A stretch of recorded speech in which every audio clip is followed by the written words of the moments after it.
तदात्मता में एकता की भी बात कही गई है। ध्रुव एकता समानता के ध्रुवों में नियत रहना, तदात्मता एकता का घोतक होता है।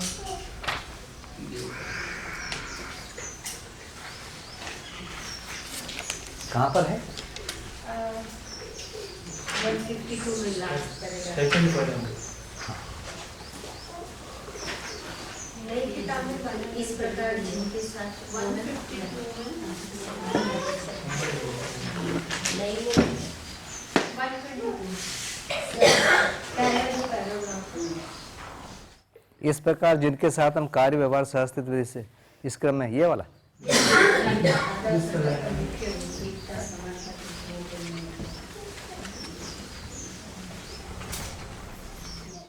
वही बात है जो मैंने बोला, वही है कि जिनके साथ जहां पर हम कार्य या व्यवहार को सहस्तित्व विधि से सार्थक देना है उसको तय करते हैं, वहीं तादात्म्यता स्पष्ट होती है। किस व्यक्ति के साथ कैसे करेंगे, इसका नाम तादात्म्यता।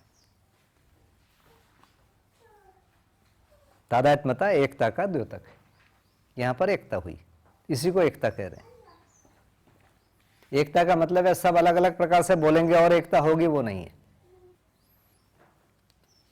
आगे है वहन क्रिया में सहनशीलता प्रमाणित रहता ही है। तो ये सहनशीलता मतलब एक अनिवार्य चीज है। जब भी हम शरीर के साथ जीने की बात करेंगे तो अनुकूलता और प्रतिकूलता हमेशा रहेगी। जब भी हम जागृति क्रम की बात करेंगे या एक जागृत व्यक्ति जब अजागृत व्यक्ति को जागृत बनाने के लिए कोई अपना पूरकता करेगा तो भी उधर से पूरा रिटर्न नहीं आएगा। तो जागृत व्यक्ति में सहनशीलता होना बिल्कुल जरूरी है।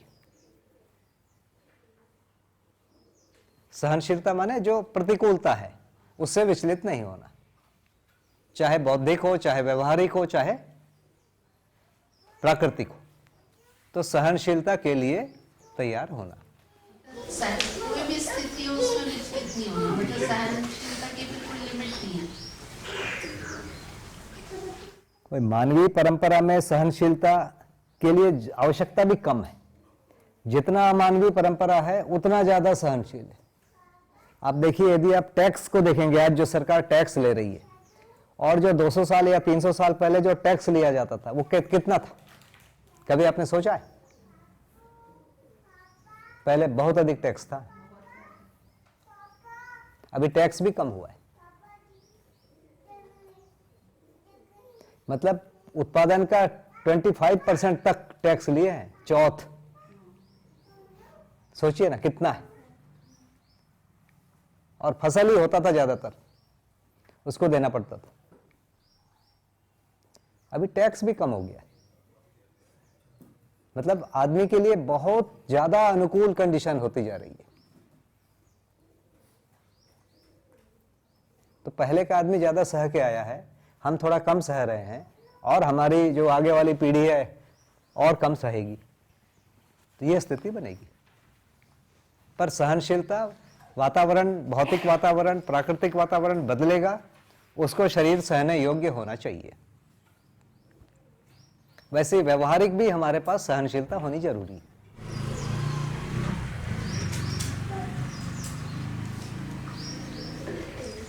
वातावरण जो बदलेगा तो आप बोल रहे हो एक प्राकृतिक ही प्रोसेस है आपका, जैसे उसमें भी तो एवोल्यूशन चल ही रहा है, उस वजह से या जो हम जो सही नहीं कर रहे हैं उस वजह से जो।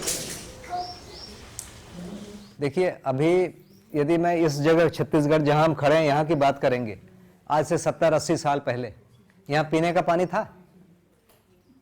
पीने का पानी यहाँ बहुत कठिनाई से मिलता था। यहाँ इतना ज्यादा रेनफॉल है उसके बावजूद फिर लोगों ने कुछ ये बनाए, तालाब बनाए, तो कुछ हुआ ठीक। और अभी ट्यूबवेल आए उसके बाद ज्यादा अच्छा हुआ है। पहले पानी की यहाँ बड़ी तकलीफ थी इस पूरे इलाके में, है ना? हाँ भैया, कितने कुएं होते थे जो गर्मी में नहीं सूखते थे? कभी अपने दादाजी से पूछो, अपने दादाजी से पूछो, उनको पता होगा। बताएंगे गांव में ये कुआं था बस जो सूखता था, सुबह 4 बजे से खड़े रहते थे। पानी का कंजम्पशन हमारा कितना था? बहुत कम था। 1 बाल्टी पानी मिल गया माने पा गए कुछ। इसी जगह में, यहां जबकि कोई पेड़ नहीं काटा है।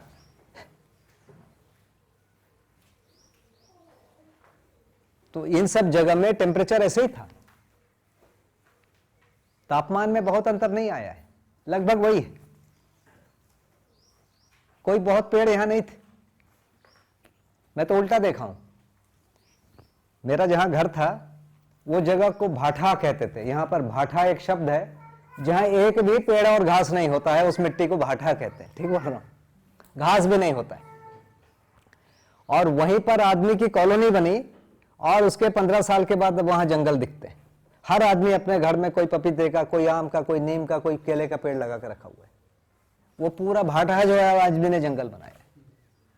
तो मेरा सोच उल्टा है, लोगों ने जंगल ज्यादा बनाए और यहां का क्लाइमेट ऐसे ही गर्म था, ऐसे ही सूखा था, आदमी ने बल्कि इसको थोड़ा ठीक किया। प्राकृतिक रूप से बहुत अच्छा नहीं था। अभी बताते हैं कि बर्मा में 50 के आसपास टेम्परेचर पहुंच जाता है, जहां भयंकर जंगल है। तो जंगल होने से टेम्परेचर कम नहीं होगा, अलग से ह्यूमिडिटी बढ़ जाएगी। टेम्परेचर जो फिनोमिना है वो सूरज से है, वो धरती का जो लोकेशन है, वो इक्वेटर है कि कहां पर है, उससे करता है। पेड़ की छाया हो सकती है लेकिन वहां टेम्परेचर वैसे ही होता है, तो बहुत अंतर नहीं होता है। और यहां लोग बढ़िया रह के आए, तो आदमी कुछ ठीक ही कर रहा है। इतना भी नहीं करो, जो इंडस्ट्रियल जो डेवलपमेंट हुए हैं उसके कारण ज्यादा प्रॉब्लम हुई है। जो पॉल्यूशन हुआ है वो ज्यादा है। बाकी गर्मी वर्मी तो ऐसे ही थी, लोग बड़े आराम से सह के आए। पहले पंखा ही नहीं था यहां। 60-70 साल पहले यहां कहीं कोई पंखा नहीं था, इस गांव में एक भी पंखा नहीं था, एक भी।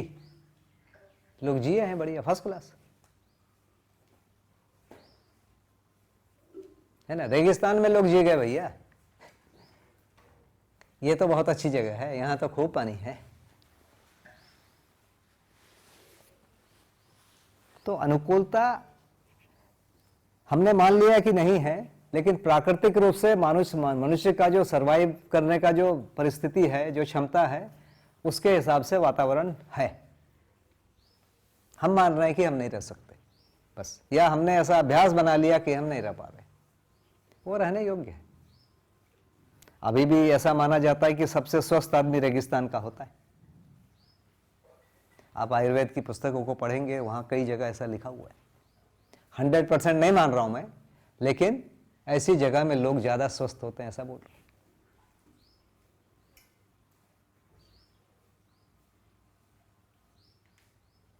तो प्राकृतिक रूप से अनुकूलता है ना। हमारी मानसिकता जो है बदल गई है, और उसके लिए फिर अभ्यास करने की जो हमारी क्षमता है वो भी बदल गई है फिर। तो सहनशीलता एक अनिवार्य स्थिति है, वो मानव परंपरा में रहेगा।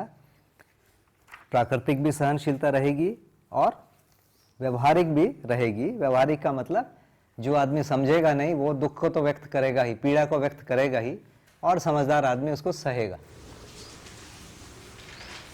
तो ये क्षमा और सहनशीलता में क्या अंतर है? ये सब चीजें ओवरलैपिंग, एक दूसरे से मिलती मिलती चीजें हैं दीदी। सहनशीलता में वो यदि कोई अशिष्टता करेगा तो उसको सहन करेगा। क्षमा में भी वही है कि उसको पता ही नहीं, वो प्रभावित ही नहीं हो रहा है, लेकिन वो तो कर ही रहा है ना। तो वो दोनों चीजें दिव्य मानव के लिए ही लिखा गया है, दोनों आचरण। क्षमा भी है और सहनशीलता भी है। भैया एक तो जो श्रेष्ठ व्यक्ति हैं वो हमारी स्थिति को या हमारी नासमझ को सहन करेंगे। दूसरा वो हमारे प्रयास में कमी को भी सहन करेंगे। तो ऐसा लगता है कि मतलब अगर सपोज अपने पोजीशन पे देखो तो वो स्थिति को स्वीकार करना और उसमें वहन करना आसान लगता है, पर आप जब निर्वाह थोड़ा लंबे समय के लिए कर लेते हैं और वो प्रयास नहीं दिख रहा होता है तो सहनशीलता में कमी होती है, तो उसमें ज्यादा सहनशीलता लगती होगी जागृत व्यक्ति। नहीं, हमको देखिए सहनशीलता क्यों ज्यादा लग रही है आप बोलते हैं, मतलब मान लो किसी के व्यवहार से मैं दुखी हुआ, ये है ना खराब, तो दिव्य मानव तो आनंद में डूबा हुआ है, मतलब जो बुद्धि में आनंद आ गया है, वो चित्त में आह्लाद और ये सब नीचे पहुंचा हुआ है, तो उसको कुछ भी फर्क नहीं पड़ता, आनंद में डूबा है। लेकिन अशिष्टता और ये सब चीजें और जो भी आवेश है उसका तो प्रभाव शरीर तक तो आता ही, शरीर में आएगा प्रभाव। अभी अगर हमारी स्थिति तो सहनशीलता ज्यादा लगती है, जब प्रयास ना दिख रहा हो, ये ठीक है बोलो? भैया मेरे को ऐसा नहीं लगता, मुझे लगता है कि जो जैसे माता पिता बच्चों को झेलते रहते हैं ना, डाकू के माता पिता भी अपने बच्चों को झेलते रहते हैं, उनको वैसी पीड़ा नहीं है ना, एक बड़ा माइंडसेट है, केवल बहुत बड़ा भाग माइंडसेट है। भैया ये अगर साथी सहयोगी संबंध में आप देखें, हाँ वही पता है ना कि हर संबंध में अलग है, हमारा ये भी माइंडसेट है ना कि परंपरा में जो मोह है उसके कारण परिवार में सब झेलने को तैयार है, मोह के कारण परिवार के बाहर बिल्कुल झेलने को तैयार नहीं है। अच्छा, कई बार साथी से भी मोह हो जाता है, सहयोगी से मोह हो जाता है, तो वहां झेलते हैं। तो वहां पर आप सहनशीलता को प्रैक्टिस करें या आप सहयोगी चेंज कर दें?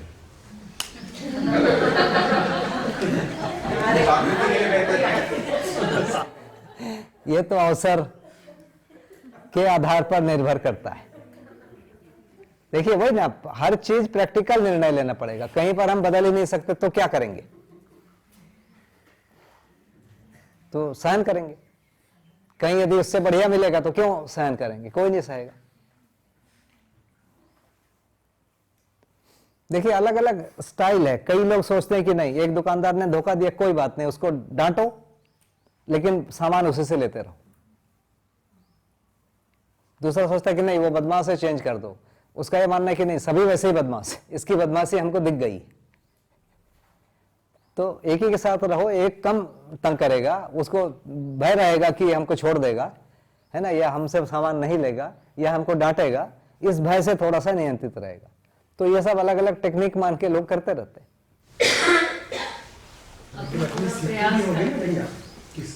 कहाँ तक की सहनशीलता की कैपेसिटी है वो व्यक्ति करना पड़ेगा, अगर कैपेसिटी नहीं है तो शायद साथी सहयोगी बदलना भी पड़ेगा।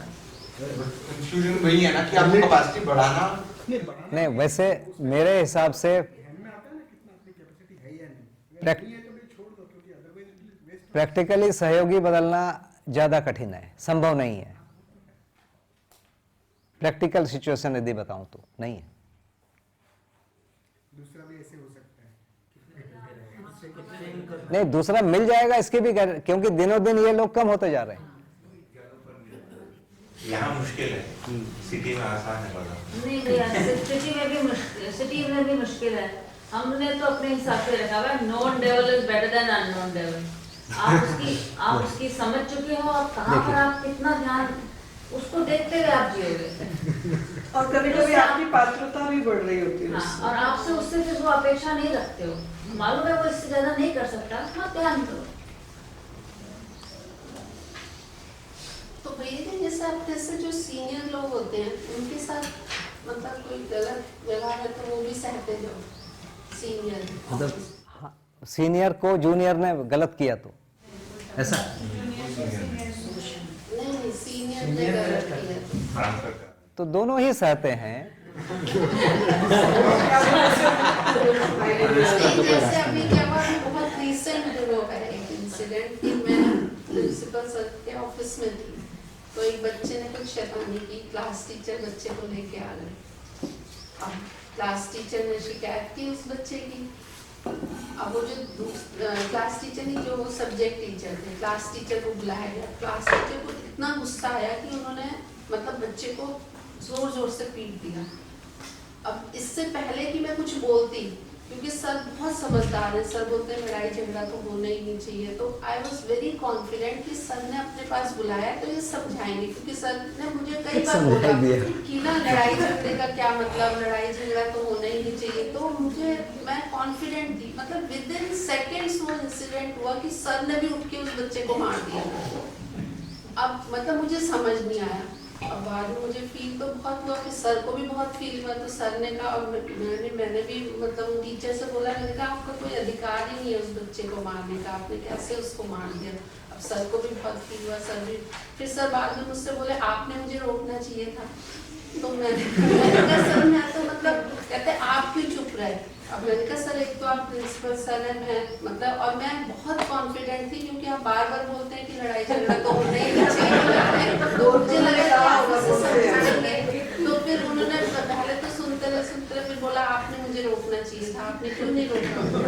तो उस समय मुझे लगा कि मतलब कई बार ऐसी स्थिति हो जाती है कि विद इन सेकंड। वैसे आपको ये बोलना चाहिए था कि सर मैं इसको मारूंगी, आप छोड़िए। इस स्टाइल में वो शिष्टता भी होती। सर आपको जरूरत नहीं, इसको मैं पीटती हूँ। फिर आप पकड़ के ले जाते बाहर, बोले बेटा जा, मैंने छोड़ दिया। और फिर हस्बैंड को बताया, हस्बैंड बोले तुम्हारा तो मतलब ही नहीं था, तुमने प्रिंसिपल सर को ऐसे इतना क्यों बोल दिया। मैंने कहा भी मुझे तो अच्छा लगा कि मैंने बिल्कुल अपनी स्पष्टता। वो एडमिनिस्ट्रेशन के व्यक्ति हैं, वो ये सब बिल्कुल सुनना नहीं पसंद करते हैं। हर जगह का अपना एक स्टाइल है ना भैया। हम इसी को कह सकते हैं नौकरी की मानसिकता से निकलना। हाँ, अलग अलग जगह अलग अलग है। एडमिनिस्ट्रेशन वाला आदमी अलग ढंग से सोचता है ना। टीचर थोड़ा अलग प्रकार का एक जगह है, अलग। आप इंडस्ट्री में जो भाषा सुनेंगे ना, एकदम अलग है। स्कूल में जो भाषा है बिल्कुल अलग है। मैं जहां रहा, हमारा बॉस मुझे कभी तुम बोला ही नहीं। आप तो उसको पता ही नहीं था।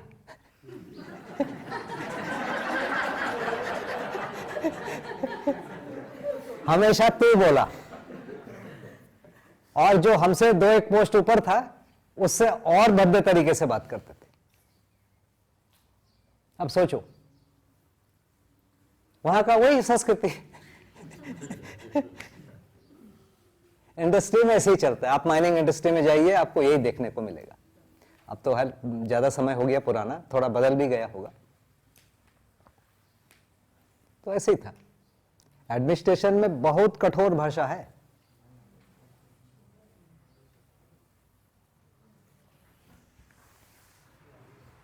स्कूल में बहुत अलग, बहुत ही लाड़ प्यार है। सहनशीलता भी कई बार ना वो हो जाती है, फिर हुआ सेटल हो गया वो मामला। भैया तो बच्चे को मारना चाहिए कि नहीं मारना? भैया मारना तो नहीं चाहिए। एक तो जनरल नियम तो ये है। जब परिवार मूलक स्वराज व्यवस्था की बात चल रही थी, एक बार मैं बाबा जी से कुछ समझ रहा था उसी पर, तो कोई गलती करेगा तो क्या होगा उस पर बहुत मैं पूछता था। मैं मान ही नहीं रहा था। जैसा होता है वो सामान्य वैसे ही है, कोई मैं बड़ा ये नहीं हूं। और वो बोल रहे थे, तो फाइनली उन्होंने ये बोला कि जैसे कोई भी व्यक्ति वो अपने माता पिता की नहीं सुनता है कि तो किसी की तो सुनता है। ऐसा व्यक्ति होता ही नहीं है जो किसी की नहीं सुने। मुझे वो लॉजिक बहुत अच्छा लगा कि मेरे नहीं सुनेगा, इनकी सुनेगा। हम मेरी भी नहीं सुनेगा, इनकी भी नहीं सुनेगा, हम दोनों के प्रभाव में सुन सकता है, नहीं तो और ज्यादा लोगों के प्रभाव में सुन सकता है। तो वो एक स्थिति बनानी होती है। तो हम लोग भी स्कूल में चर्चा करते हैं कि मान लो बच्चा कुछ नहीं किया तो क्या करेंगे। तो पहले टीचर बोलेगा, नहीं सुनता है तो क्या करेंगे। टीचर और क्लास टीचर मिलके बोलेंगे कि बेटा तुम बढ़िया बच्चे हो, तुम समझने लायक हो, तुम्हारे घर वाले अच्छे हैं, तुम बहुत उन्नति कर सकते हो, तुम ये सब मत करो। फिर भी नहीं सुनेगा तो फिर प्रिंसिपल भी बैठेंगे, फिर भी नहीं होगा तो और टीचर बैठेंगे। ये प्रक्रिया बार बार करेंगे। अभी तक तो आया नहीं ऐसा कुछ, है ना। लेकिन हम प्रक्रिया के रूप में अभी इसी को मान के चल रहे हैं। पर हम में से कोई वही प्रिंसिपल कभी ना कभी दिख ही जाएगा जो आपने देखा। जनरली बॉयज स्कूल में यही केयर है, अकेला वो सुनता नहीं है। खास तौर से जो रूरल बेल्ट है उसमें तो सुनता ही नहीं। अगर वो टीचर अकेला ही उलझ गया उससे, तो टीचर को कह रहा है तू घड़ा चौधरी लग रहा है, ये गेट के बाहर निकल, बताओ। उसमें क्या है कि 1 2 ऐसे बढ़ते जाते हैं, तो वो फिर 1 2 3 4 5 6 देख लेता है, सुन लेता है, समझ रहा। भाई बोलने का भी ढंग होता है कि बेटा अच्छे घर के हो, आप अच्छे बुद्धिमान हो, देखो ये काम आपने अच्छा किया है, क्यों ऐसा कर रहे हो। वो समय लगता है, धैर्य लगता है, नहीं तो फिर हम उसको बागी ही बना के छोड़ेंगे ना। दिल्ली में क्या हुआ, एक टीचर उससे अकेले ही में बात कर रहा था, उसने कहा भाई नाम कटा हुआ था उसका, उसने कहा भाई ये कर नहीं सकता, ठीक है ना। वो गया होगा वाइस प्रिंसिपल जो भी था, उसने भी मना कर दिया कि मैं क्या करूंगा उस पर। उसने इतना बड़ा खंजर जो उसके पेट में घुसा सीधा जो टीचर, क्लास टीचर की, तो क्लास टीचर पैंट स्पॉट ही मर गया था वहां पे। नाम लोग नहीं पता,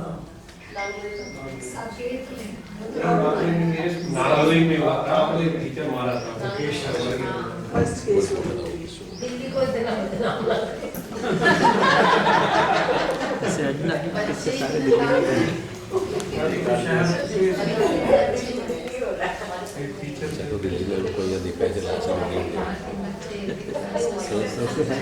क्रिमिनल के साथ पूरे देश के ही सारे हुई आप तो छट के कैपिटल बनाए रखना चाहते हैं।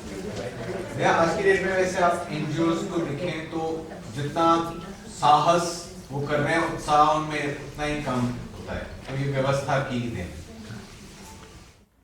बहुत मोटा मोटा देखूंगा, जो पिछले 25-30 सालों में मैंने देखा कि भय प्रधान शासन से प्रलोभन प्रधान शासन में शिफ्ट हुआ है पूरा समाज।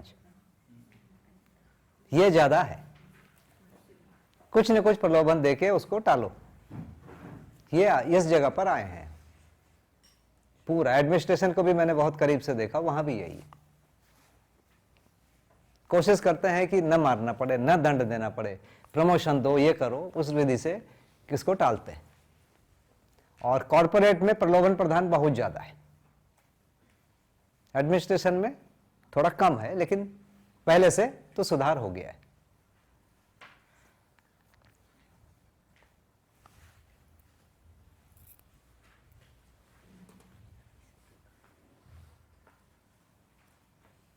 अभी नई पीढ़ी कुछ भी सुनना नहीं चाहती है, पुरानी पीढ़ी को डांट दो वो सुन लेता था, नई पीढ़ी सुनना नहीं चाहती।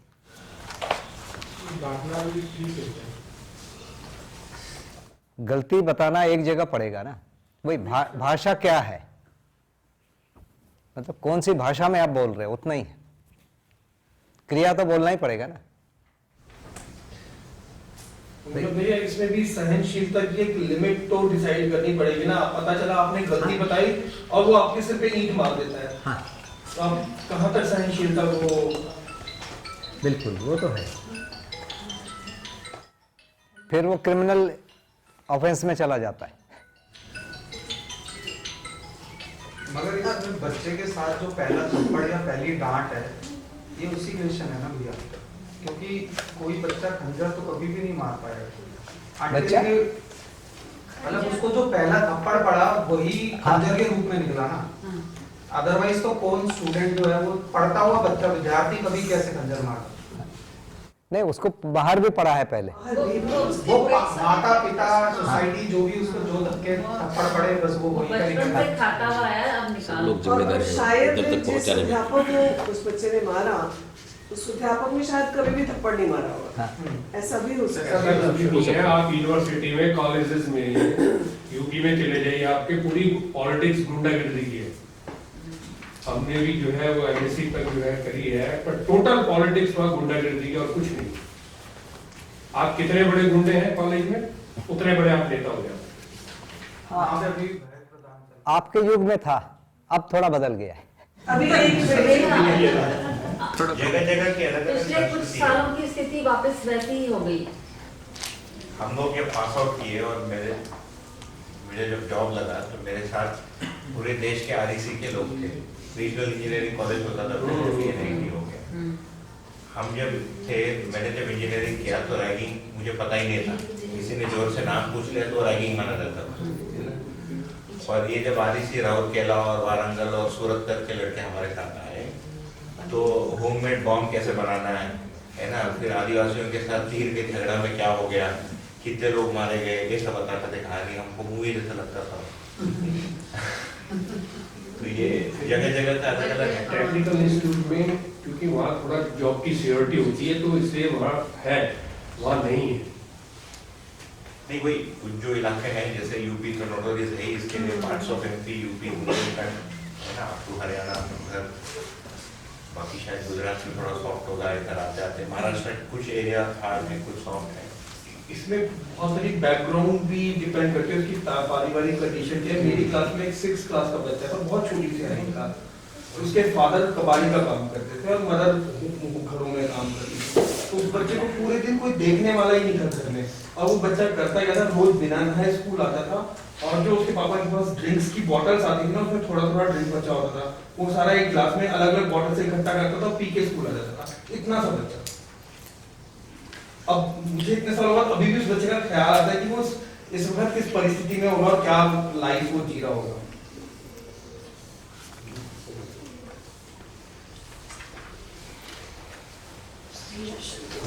पेज 155 में संयुक्त नियम मनुष्य सहज रूप में दायित्व के प्रति होने वाली उदासीनता, ये इस ये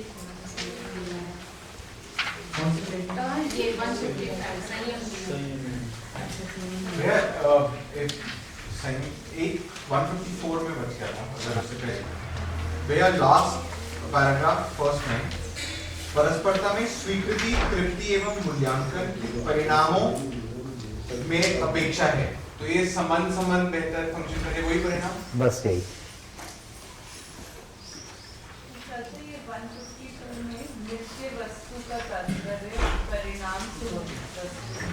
हाँ, जो वस्तु निरंतर एक जैसी रहती है उसको नित्य वस्तु कह रहे हैं। वस्तु माने परिणाम। व्यापक के अलावा जो भी चीज है वो इकाई है, इकाई है माने उसका परिणाम होना ही होना है। हाँ, उसी को नित्य वस्तु। संयम और नियम।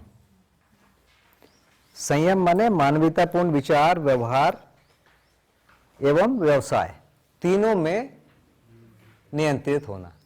तो मानवीयतापूर्ण यदि विचार बोलेंगे तो वो असंग्रह, स्नेह, विद्या, सरलता, अब है। इसके आधार पर हमारा विश्लेषण होगा। तो असंग्रह को यदि हम सोचने जाएंगे तो कोई आय का भी एक तरीका है, एक व्यय का भी एक तरीका है, उन दोनों के संतुलन बिंदु को है। तो यदि विचार रूप में क्या आएगा, आय कैसे हो रही है, व्यय कैसे हो रहा है, आय नियम पूर्वक हो रहा है कि नहीं, प्राकृतिक सामाजिक, और व्यय नियम पूर्वक हो रहा है कि नहीं, ये दोनों होने के बाद जो बचा वो बचना नहीं चाहिए। संग्रह माने आय ज्यादा है, व्यय कम है, इसको अच्छा बोल रहे हैं हम लोग, ऐसा मान लिए हैं कि ये अच्छा है। उल्टा, व्यय ज्यादा है, आय कम है, ये भी एक संतुलन। तो इसका संतुलन बिंदु चाहिए। तो इसके आधार पर सारे विचार बनेंगे। तो आय का भी चाहिए, व्यय का भी चाहिए। किसी की रोज आय है तो रोज व्यय को सोचना पड़ेगा। कई बार लोगों को, जैसे खेती की आय है, एक बार में आती है, तो उसको फिर व्यय को उस ढंग से सोचेगा वो। तो ये अपने आप में एक तरीका बनता है। तो व्यवसाय के अर्थ में भी, व्यवहार के अर्थ में भी और विचार के अर्थ में भी, तीनों अर्थ में जो नियम पूर्वक हमारे विचार बने हुए हैं, इसका नाम है संयमता। भैया अगर आज की स्थिति में हम आय ज़्यादा कर पाते हैं, जैसे मतलब हमने डिसाइड किया कि इतना आवश्यकता को पहचाना और पर्याप्त प्राथमिकता भी है अध्ययन को, और जो भी व्यवहार है उसको करते हुए जितना समय बचा उसमें अगर हम ज़्यादा आय कमा पाते हैं तो वो अगर समाज गति में लगा पाते हैं तो उसमें क्या, वही व्यय करना माने फिर आपने समाज में लगा दिया, तो वो भी व्यय में आ जाएगा। हाँ, तो आएगा। तो व्यय का मतलब केवल परिवार नहीं है।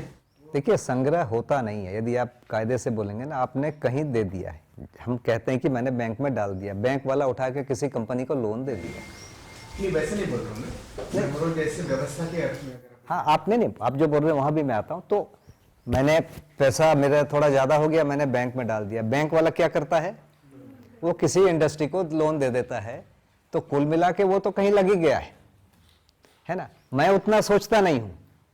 मैं क्या सोचता हूं कि मैंने दिया है, मेरे को इतना मिलेगा। तो मैं जो यहां फंस गया हूं ना, प्रॉब्लम ये है।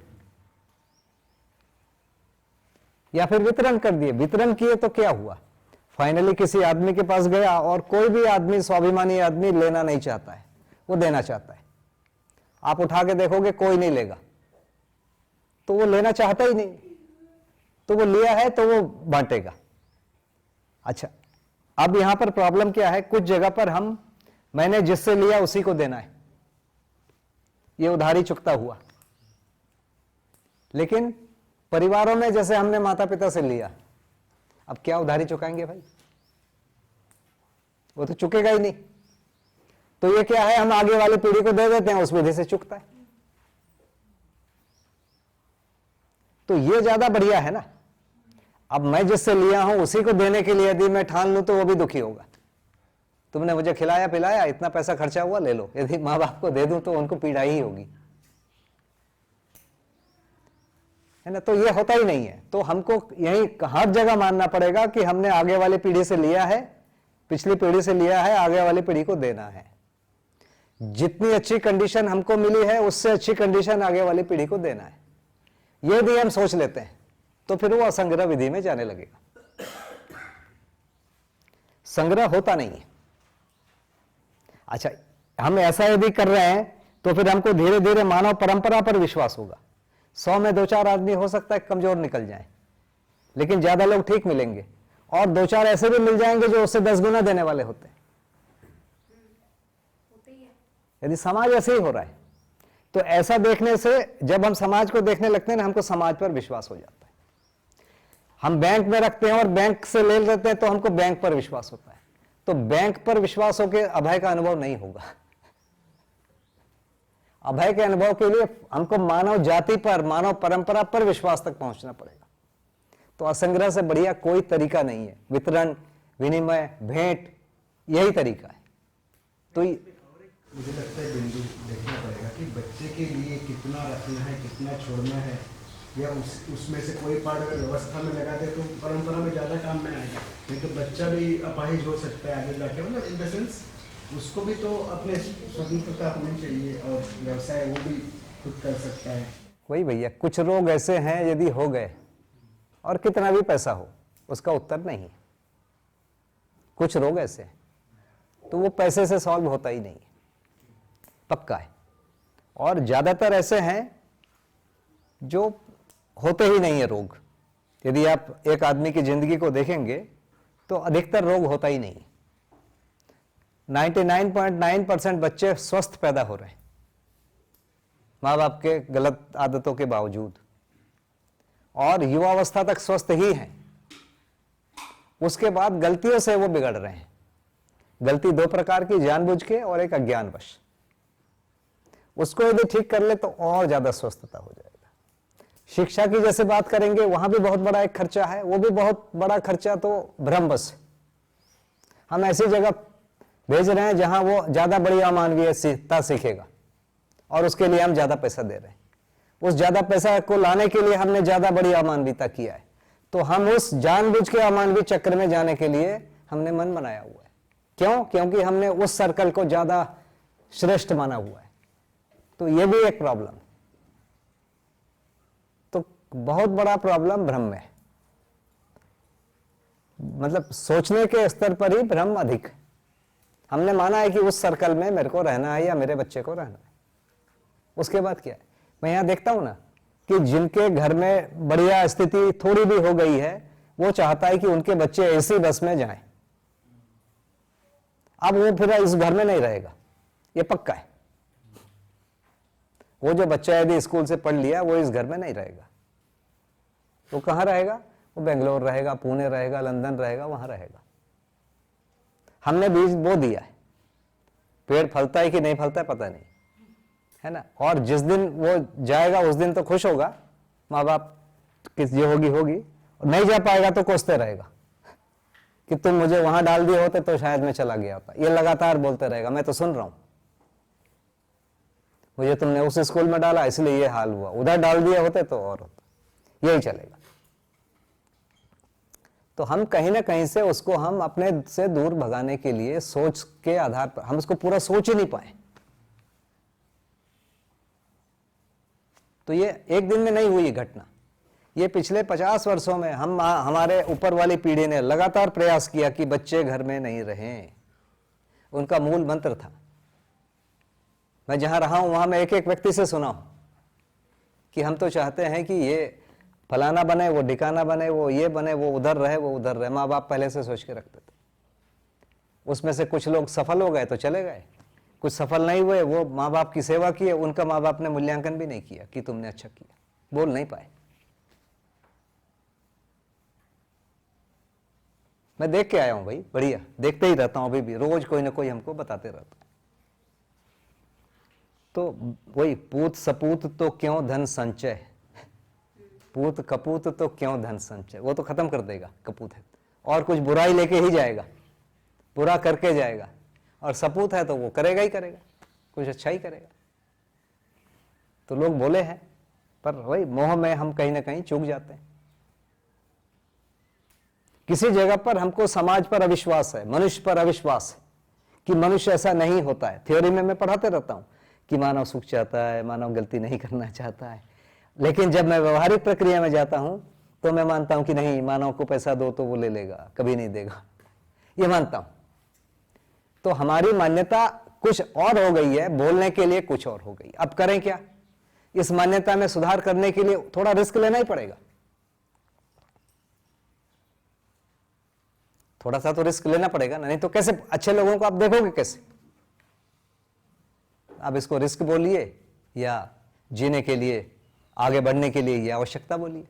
और भैया जो इस थ्योरी में बिलीव कर ले और ऐसे ही जी ले, और पूत जो है सच में का पूत निकल जाए और उस बुढ़ापे में भी ना कर पाए, तो अब क्या कहेंगे कि वो जो पेरेंट्स है उन्होंने सहनशीलता दिखाई तो उन पेरेंट्स की गलती नहीं है जिन्होंने ऐसा सोच के जिया।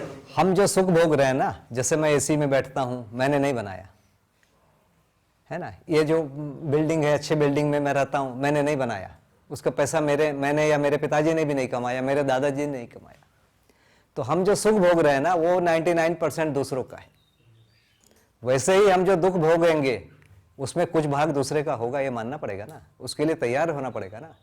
हम सुख भोगते समय तो नहीं सोचते ना कि दूसरे ने दिया मैं क्यों लूं, हम उसको हक मान लेते हैं, है ना। तो उतना तो मानना ही पड़ेगा ना कि दूसरा दिया है भाई, तो दूसरा कुछ देगा, तो ये मानना ही पड़ेगा कि कुछ परसेंटेज हमको समाज से मिलेगा नेगेटिव, उसको हमको पॉजिटिव बनाना है। इतनी ताकत बनाने के लिए लगे रहना है।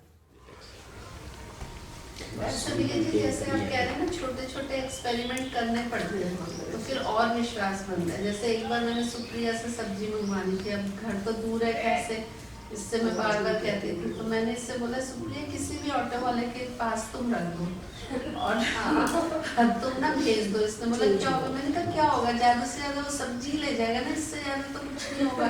तो इसने कहा कर दो। मैंने कहा हाँ कर दो।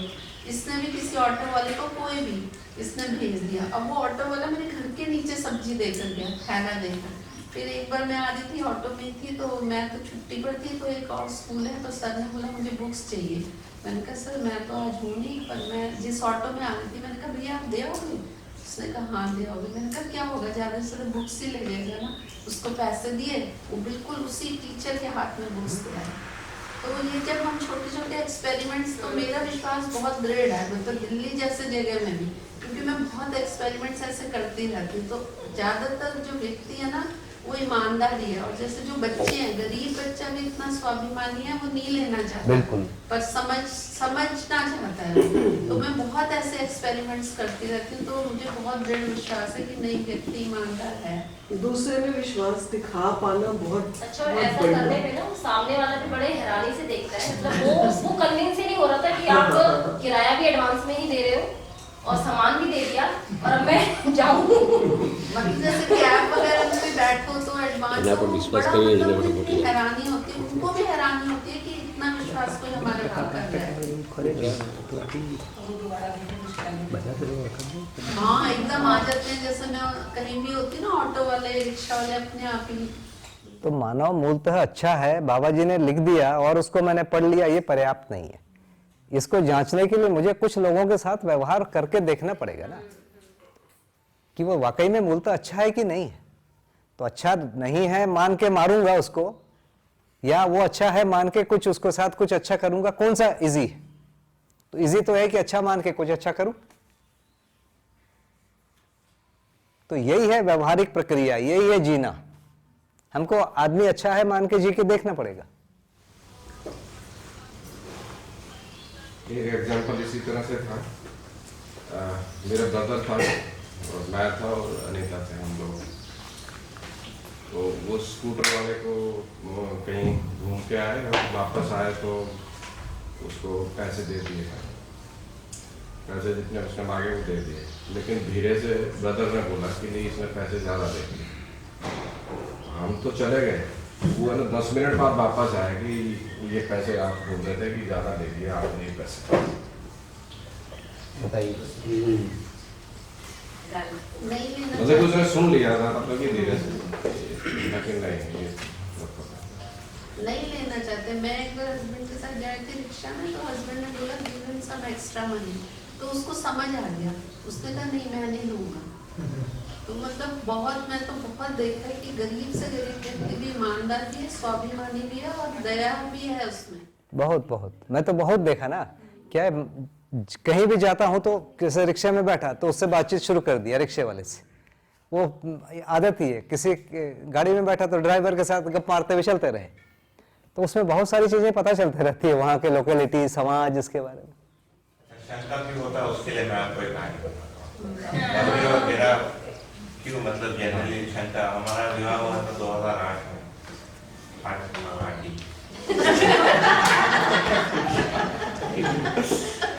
9 में हम लोग गैस विवाह 8 के एंड में हुआ, तो 9 में हम लोग कानपुर गए वहाँ उन्हीं लोगों से मिलने के लिए। तो इनके फ्रेंड हैं जो कानपुर के ही है, नया नया विवाह हुआ था और दर्शन से भी नया नया इनका संपर्क हुआ था। तो हमने कहा कि वो कहीं बोली थी ये जगह जाओ, तो एक चौक में गए और साइकिल रिक्शा वाले को बोला वहाँ जाना है। मैंने पूछा कितना, उसने कहा 50 रुपये। मैं 2-4 बार कानपुर जा चुका था तब, तो मुझे पता था 10-12 रुपये से ज़्यादा किराया होता है। मैंने कहा 40 में चलो, तो उसने कहा ठीक है, बोला दे देंगे, बेचारा पास मेहनत करता है। तो लगभग आधा घंटा उसने साइकिल चलाया, हमको उतार दिया। बोला पहुँच लो, बोला हाँ पहुँच गए। 15 मिनट चलाया होगा, वो चले गए। उतरने के बाद मैंने देखा हम चौक के यहाँ से शुरू किए थे, वो घुमा के चौक के दूसरी तरफ हमको उतार के चले गए। ऐसे भी 3 गुना लिए और वहीं छोड़ दिया जहाँ से हम निकले थे। हमको तो मजा ही आया।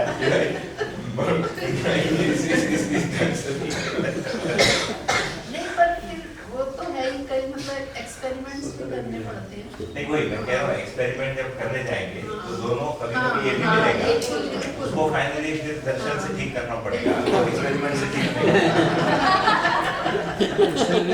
उसकी स्थिति देखो तो उसने भी ऐसा क्यों किया होगा, क्योंकि उसके साथ ऐसे कुछ अनुभव हुए होंगे, तब ऐसा किया। लेकिन वो सोच लेना पड़ता है कि क्या होगा, कितना नुकसान होगा, ज़्यादा से ज़्यादा क्या होगा।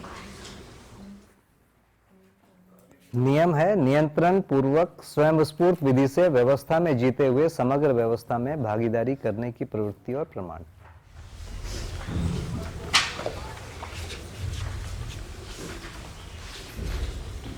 फाल्गुनी दीदी ने पूछा था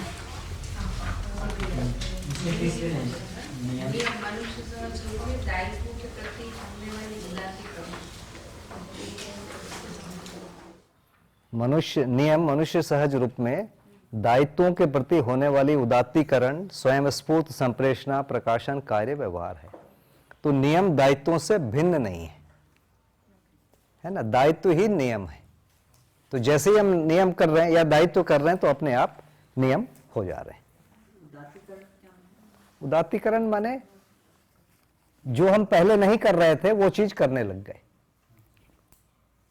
जैसे दायित्व में अचानक एक लगता है कि मैं घर का छोटा बच्चा हूं, अचानक मेरे को लगता है कि नहीं मेरे को इस घर का व्यवस्था मेरे को ही देखना है, तो ये उदात्तीकरण हुआ। हम छोटे हैं और हमको लोग देखते हैं, अचानक एक दिन मुझे उल्टा हो जाता है कि अब मेरे को ही देखना है, तो इसको बोलते हैं उदात्तीकरण हो गया। इसी पेज में मानव सहज बहुमुखी अभिव्यक्ति वृत्तियों प्रवृत्तियों का मूल पाया गया। हाँ, मानव बहुमुखी अभिव्यक्ति है, मतलब मानव एक मुख में नहीं दिखेगा, एक स्टाइल में नहीं दिखेगा। कोई कविता भी सुनाएगा, कोई अच्छा लिखता भी होगा, कोई अच्छा पेड़ भी लगाता होगा, कोई अच्छा साइकिल भी चलाता होगा, है ना, कोई अच्छा खाना भी बना लेता होगा। तो एक नहीं है, 20 प्रकार के चीजों में एक मानव व्यक्त होता है। एक मानव को 1 या 2 या 3 आयामों में देखना बढ़िया नहीं, बहुमुखी है। और एक एक मुख एक समय दिखता है, 5-10, अगले 5 सालों में देखेंगे तो अगले 5-10। जैसे बहन बैठी हुई है तो आजकल खेती कर रही है, 10 साल पहले नहीं था शायद, आपका अलग हो गया, है ना, तो अगले 10 वर्षों में कुछ और दिखेगा। तो वो जो है 2-4 मुख में ही हम अपने आप को व्यक्त करेंगे, ऐसा नहीं है, बहुमुखी है और उन सबको जोड़ के देखना पड़ेगा। और बहुमुखी में किसी मुख में ज्यादा होता है, किसी में कम भी होता है ना, किसी एंगल में वो ज्यादा काम और ज्यादा श्रेष्ठ काम करते हुए दिखता है, किसी में कम भी करते हुए दिखता है। अभी जो मूल्यांकन होता है गुणों का ही हो रहा है ज्यादा, स्वभाव का नहीं हो पा रहा है। कोई अच्छा गाना गाता है तो चलो गाना गाओ, आपका चरित्र कितना भी गंदा है चलेगा, गाना आप अच्छा गाते हो सब चलेगा, है ना, ऐसा आ गया। आप अच्छे वकील हो, ठीक है, बहुत अच्छा, आपका चरित्र से व्यवहार से कोई लेना देना नहीं। तो प्रतिभा और व्यक्तित्व में संतुलन नहीं है, इसको बोलेंगे। प्रतिभा है, अच्छा गणित बनाता है, इसको प्रतिभा बोल सकते हैं। व्यक्तित्व नहीं है, झूठ बोलता है या पर धन पर नारी पर पुरुष पर पीड़ा में लगा है, यह हो सकता है, और अच्छा गणित बनाता है, बिल्कुल मिल जाएगा। तो व्यक्तित्व चाहिए। भैया जो व्यक्तित्व है, आहार विहार और व्यवहार है, तो इसमें व्यवहार में क्या सारे सामाजिक नियम? हाँ, पूरे व्यवहार का मतलब है कम से कम स्वधन स्वनारी स्वपुरुष दयापूर्ण कायर सामाजिक नियम, उससे और अधिक तो संबंधों का निर्वाह, मूल्यों का निर्वाह, और उससे अधिक तन मन धन का सदुपयोग। तन मन धन के सदुपयोग में ग्रेड है, मानव जितना करेगा, देव मानव उससे अधिक सदुपयोग करेगा, तो उसी शरीर का, उसी मन का, उसी धन का, और दिव्य मानव और अधिक करेगा। अधिक का मतलब मात्रा में नहीं, ज्यादा लोगों को की ऐसा नहीं है। मानव बनाने में, देव मानव बनाने में, दिव्य मानव बनाने में सदुपयोग होगा। अभी हम मात्रा में देख ले, मैंने 5 लोग को खाना खिलाया, है ना, किसी ने 50 लोग को खाना खिलाया, माने वो हमसे श्रेष्ठ हो सकता है। दिव्य मानव एक ही आदमी को खाना खिलाया, उसको दिव्य मानव बनाया। तो मात्रा में नहीं है, वो विकास के क्रम में, जागृति के क्रम में कहां पहुंचाया, उस रूप में देखा जाएगा। और जागृति के क्रम में सबसे श्रेष्ठ जो है वो विचारों का परिमार्जन। हाँ, विचारों का परिमार्जन।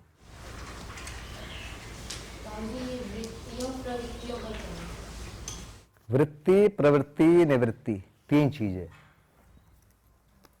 वृत्ति माने दूसरा जो परिवेश है उसको वृत्ति कह रहे हैं, उसमें जो भी घूम रहा है, वो जो व्यक्त हो रहा है उसको प्रवृत्ति कह रहे हैं,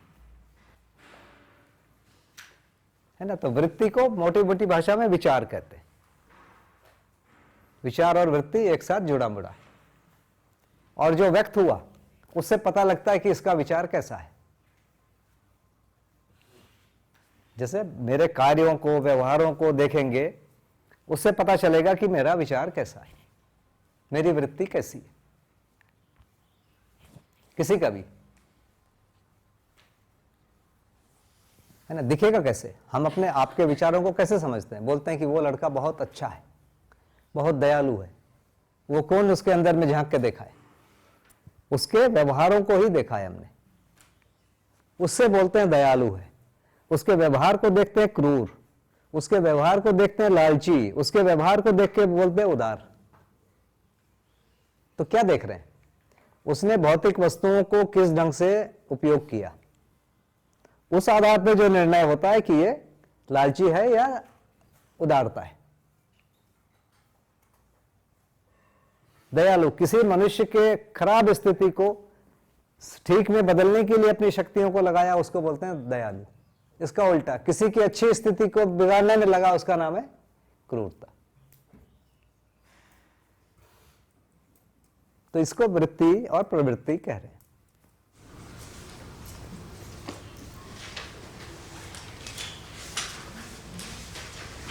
भैया 156 पे है मान्यतापूर्ण आज का हमारा जो पैराग्राफ है इसमें मूल्यों के आधार पर ही मानव लक्ष्य निर्धारित होता है। मूल्य माने जीवन लक्ष्य, जीवन मूल्य, मानव मूल्य, स्थापित मूल्य, शिष्ट मूल्य, ये मानव के लक्ष्य के रूप में आएंगे।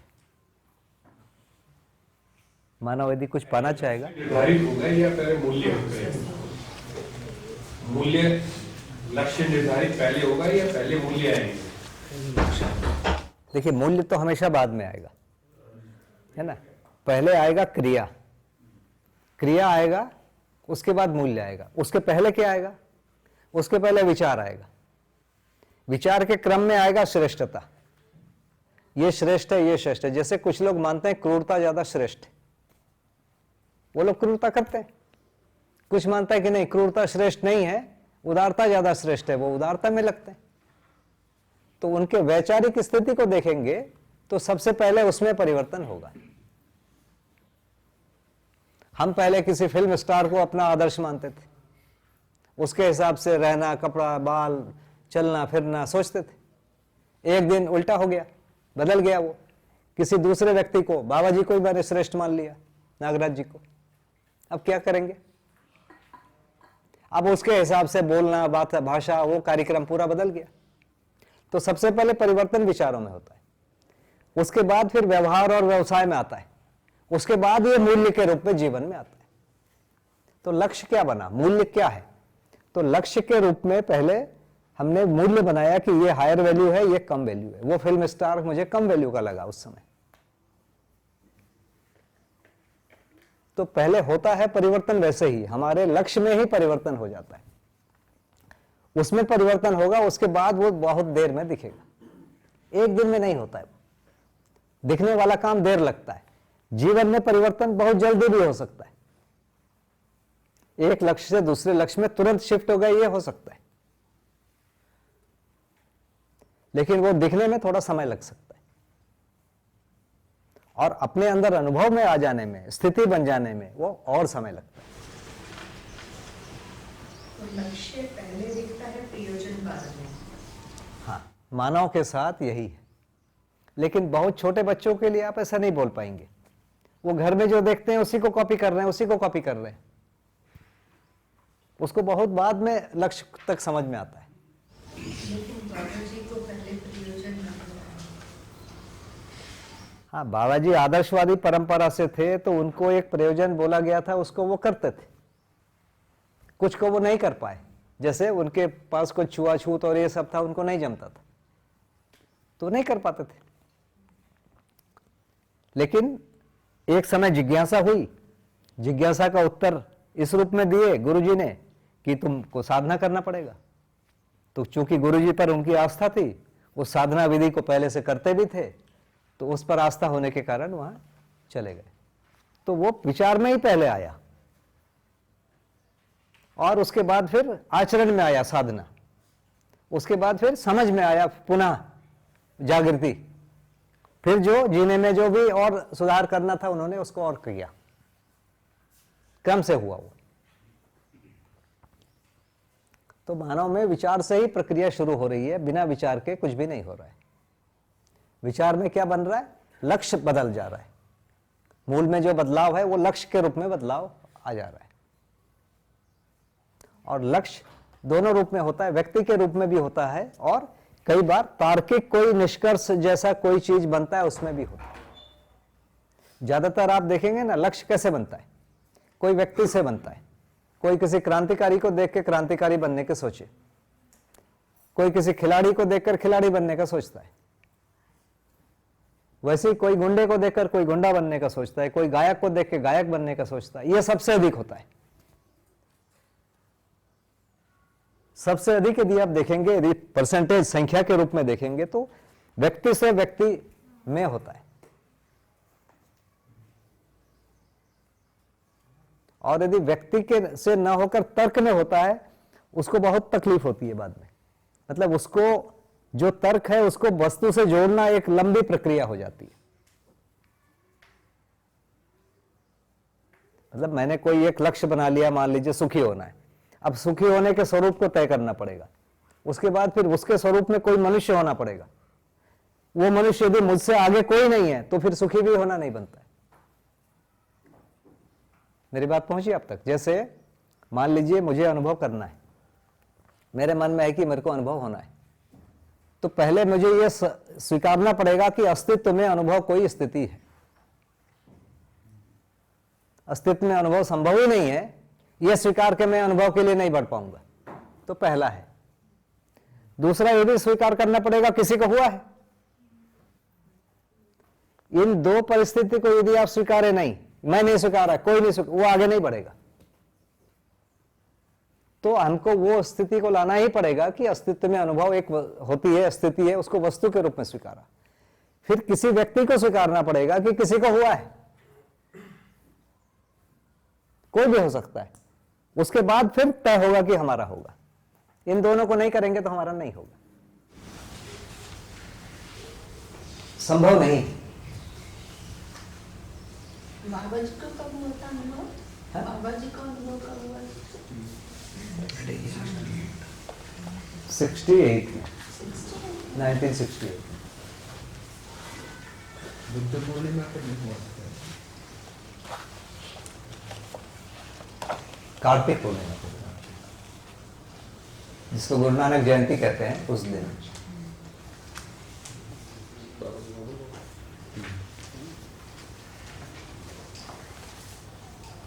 भैया इकाई भी भाव है, क्रिया भी भाव है, मूल्य भी भाव है, सब भाव है। हाँ, चैतन्य इकाई के स्वीकृति का नाम भाव का प्रारंभिक रूप है। वो स्वीकृति का प्रमाण हो जाए तो भाव है। जैसे आप अच्छे व्यक्ति हैं, ऐसा मैं मानता हूं, ये भाव का प्रारंभिक रूप है। आप अच्छा व्यक्ति हैं ऐसा मान के मैं आपसे निर्वाह भी कर लेता हूं तो भाव है। केवल मानता हूं कि आप अच्छे व्यक्ति हैं, निर्वाह नहीं करता, वहां भाव नहीं। भाव का प्रारंभिक स्वरूप है, भाव बन सकता है। अच्छा व्यक्ति मान के निर्वाह कर लेता हूं, निर्वाह करके मैं पा जाता हूं कि हां आप सही में अच्छे व्यक्ति हैं, वो जो स्वीकृति है उसका नाम है भाव। तो भाव इकाई में है, माने चैतन्य इकाई में। ये सब जो भावों की बात कर रहे हैं, बाकी हर इकाई भाव संपन्न है, फिर वो दूसरे प्रकार की भाव है ना, ये वाले नहीं है, जीवन वाले। चलिए, घंटी बज गई।